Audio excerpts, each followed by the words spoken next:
If you're fishing a pond, river, lake, or stream, there's going to be an opportunity where there's going to be a spot that you're going to want to put your lure in. And some of these situations requires you to be able to skip.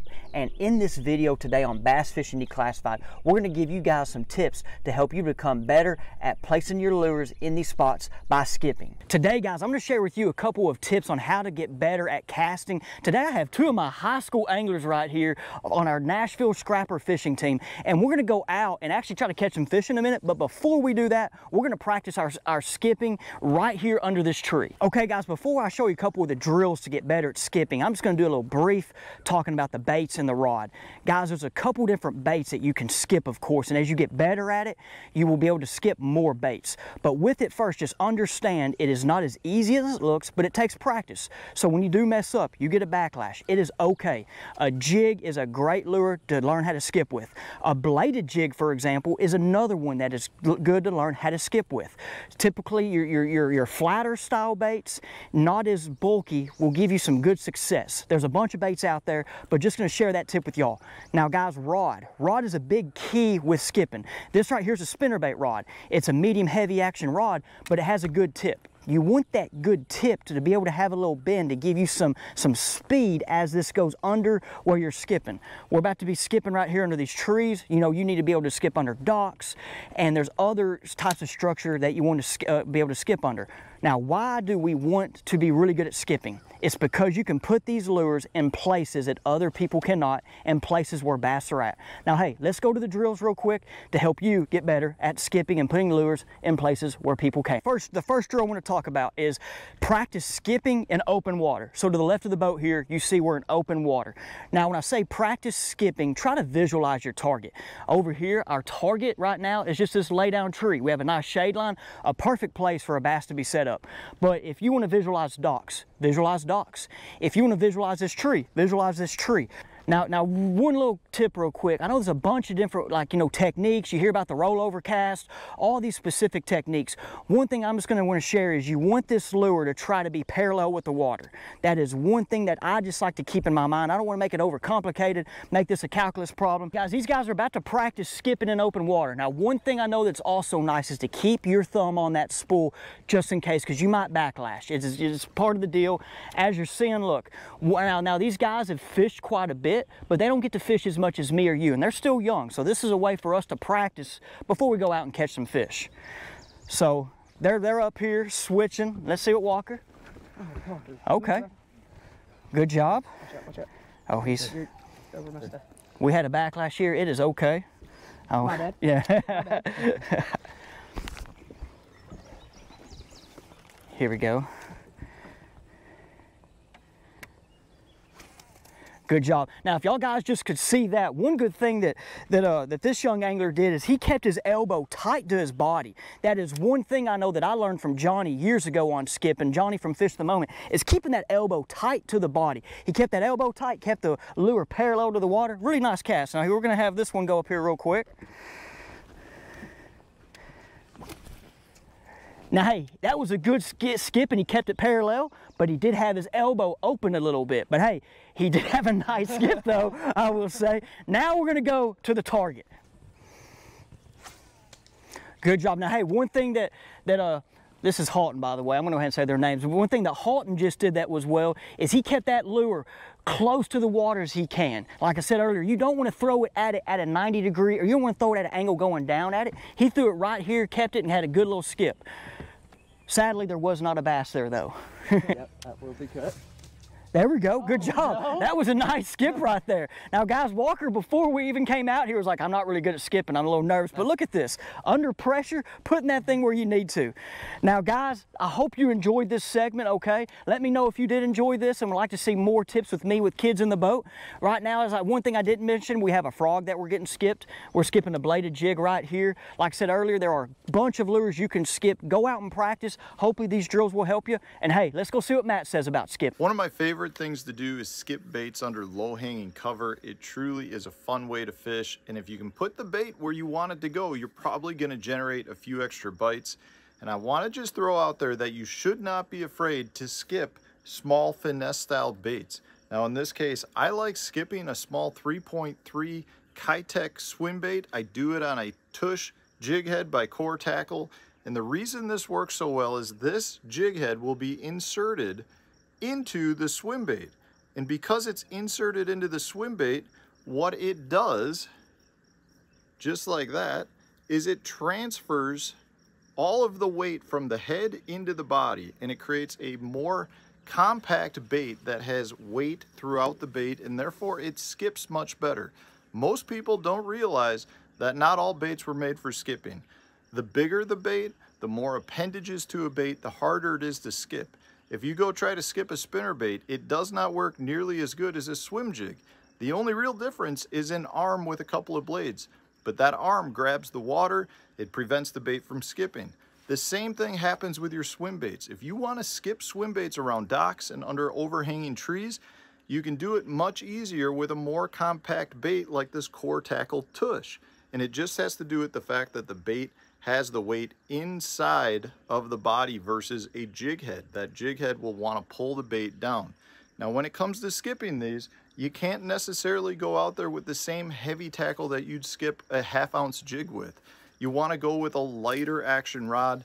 This is still a medium heavy. It's still a 7.3, but it's a light medium heavy. It's got a softer tip. It allows me to fire a lightly weighted bait like this 3/16 ounce tush head, and it allows me still to skip it into those places. If I tried to skip that on heavier gear, it wouldn't work nearly as well because you need to have the tip of your rod load up. And if the bait is not heavy enough to load up the tip of the rod that you're using, you're not going to get it to skip. The other tip that I want to give you is you got to envision your bait similar to a rock that you're trying to skip, just like you were when you were a kid on the shores of a lake trying to get that rock to skip. If you take that rock and throw it with an upward direction, the rock's going to go up. It's not going to go into the water and skip.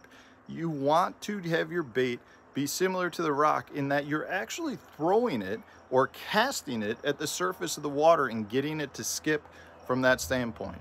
Lastly, you cannot be afraid to give some oomph into that cast, meaning if you go light and you're scared about getting that backlash, your bait's not going to skip at all. Just like a rock, if you throw a rock and you don't throw it hard, it's not going to skip. But when you were a kid out there, you knew the harder you threw that rock, the more chances you had at getting it to skip further.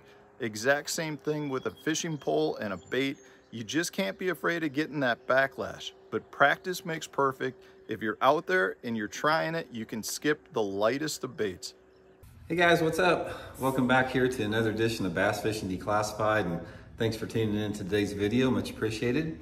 Today we're going to be giving tips and advice on how to skip. Now this is one of probably the most difficult things to master in bass fishing, but it's a technique that you really need to learn because there are situations that you simply cannot get a lure in unless you know how to skip the lure in there. So we're going to sort of run it through there as far as the different variables involved, because there's not just one thing. It's not just the act of skipping. There's other things that come into play that will really help out. So before we actually get into the actual motion of skipping, I want to talk about some things that will help you out. First of all, when you're skipping, you have to be able to skip the right lure. So you need to have some type of a bait that skips fairly well. Now, probably the best lure that skips good is like a jig, like a lighter size jig, something like a 1/4 ounce or a 3/8 ounce size. That's a pretty easy bait to skip with. Most of the time I'll put some type of a curly trailer on it, like a Zoom speed crawl, and a bait like that will skip across the surface of the water real well. Now, if you're going to use Texas rigs or something like that, they're not that great. They don't skip, they tend to catch the water, so I would stay away from any type of Texas rig worm. You can skip a shaky head if the head's light on it, like a 1/16 of an ounce.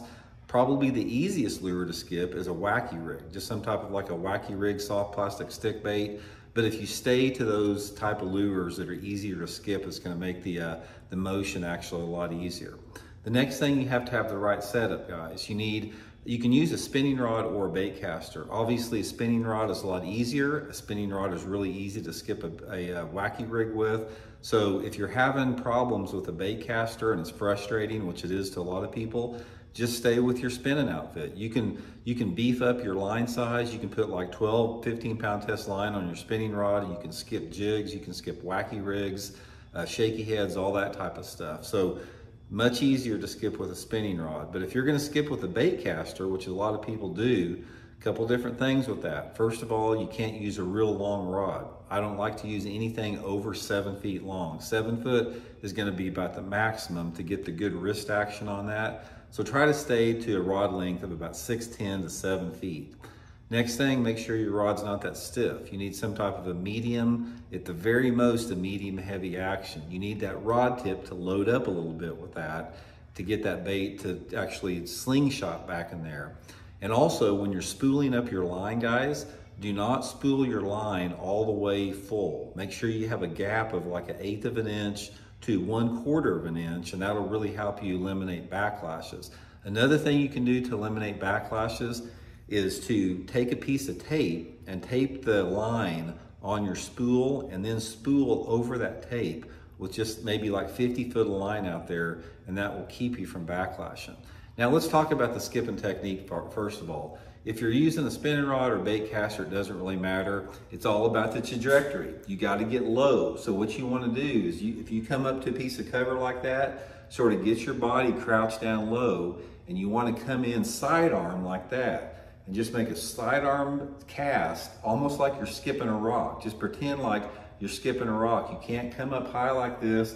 You can't come too low. You got to come completely parallel with the water with that. Now that's the main thing with it, and a lot of it is just practice. The only way that you're going to get good at skipping is by practicing. You just have to get out there and you have to do it. Be prepared to be frustrated because it happens to everybody. Even the best skippers in the world out there get backlashes. They're not accurate. They'll hit the side of a pontoon on a boat dock. Happens to everybody. But the more you practice, the better you're going to get with it, and you're going to reach those fish that a lot of anglers never get to. So hope it helps out. See y'all next time. If you're struggling to find productive areas on your lake or are new to fishing and want to get pointed in the right direction about where to start fishing, head to our website, fishthemoment.com, and go to our lake breakdowns page. Here you'll find lake breakdowns from myself, Randy Blockett, and Matt Steffen. I focus on offshore breakdowns, Matt covers smallmouth, and Randy covers shallow water largemouth. These lake breakdowns provide 40 GPS waypoints that you can transfer straight to your fish finder. We give detailed area descriptions, the best conditions to fish each area, lure recommendations, and key strategies for the lake in general. We also give you a guide on how to transfer the waypoints straight to your fish finder, so you don't have to worry about the technology gap there. You can scroll through and find breakdowns for all 4 seasons of the year, and we have a lot of lakes here, so you probably will find most of the major lakes in this list already. However, if you scroll all the way down to the bottom and don't see your lake in one of the 4 seasons, you can also get a personal lake breakdown from either Randy or Matt at the bottom of the page, and you can pick any lake in the country and get 40 waypoints picked out personally by Matt or Randy. Check out our lake breakdowns at fishthemoment.com.